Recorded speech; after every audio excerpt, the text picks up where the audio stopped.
Hello and welcome back to asset guide YouTube channel. आज की इस वीडियो में हम देख सकते हैं निफ्टी और सेंसेक्स में हमें काफ़ी अच्छी रिकवरी देखने को मिली है।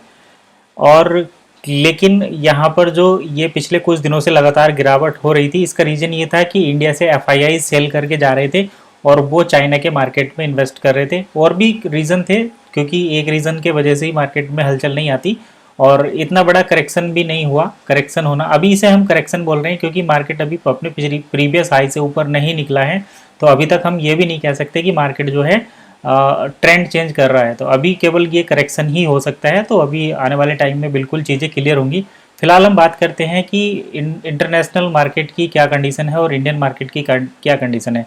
सबसे पहले तो हर बार की तरह अगर आप चैनल पर पहली बार आए हैं तो सब्सक्राइब कर लें और बेल नोटिफिकेशन भी प्रेस कर लें। कुछ इस तरीके से आपको दिखना चाहिए, तभी लगेगा कि आपका चैनल जो है वो सब्सक्राइब है। तो सब्सक्राइब और बेल नोटिफिकेशन प्रेस कर लें, तभी जो है आगे की चीज़ें आपको जल्दी आसान तरीके से मिलेंगी। चलिए फिलहाल शुरू करते हैं बैंक निफ्टी। तो बैंक निफ्टी आज लगभग 0.88% और लगभग 217 पॉइंट की बढ़त के साथ 25,013 पर बंद होता हुआ हमें नजर आया है। सेंसेक्स की अगर हम बात करें तो सेंसेक्स में आज 0.72% का उछाल देखा गया, जो कि 584 पॉइंट की बढ़त कल के दिन से देखने को मिलती है ओपनिंग से आज।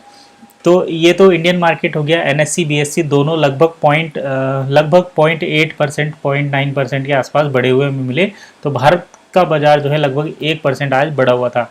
अब हम बात कर लेते हैं एसएनपी नेस्डेक जो है वो यूएसए की 500 कंपनी है। तो यहाँ पर भी अगर हम देखें तो लगभग 1% की गिरावट हमें देखने को मिलती है। एसएनपी 500 जो है 5,695 पॉइंट पर बंद हुआ है और ये अपने प्रीवियस हाई से लगभग 55 पॉइंट आज माइनस है।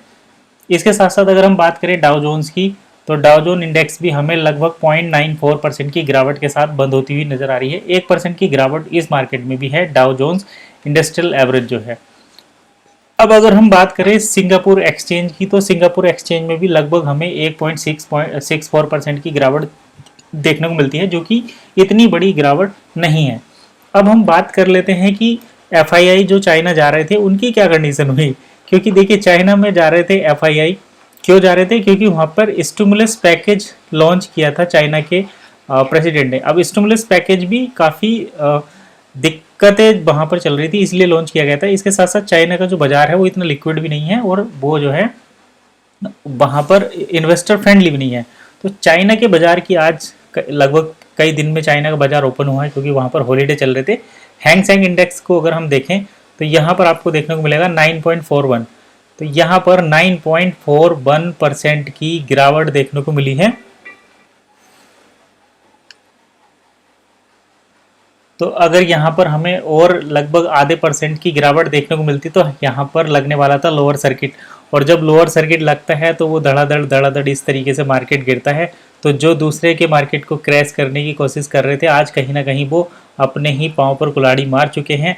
और जो एफआईआई यहाँ से जा रहे थे निकलकर और वो निवेश कर रहे थे चाइना में, तो उनके लिए भी ये एक अच्छा लेसन है। अब देखिए इनको होगा क्या, मतलब एफआईआई अब क्या करेंगे? एफआईआई क्या चाइना में ही बने रहेंगे, क्या वहीं पर निवेश करेंगे या फिर वो रिटर्न करेंगे?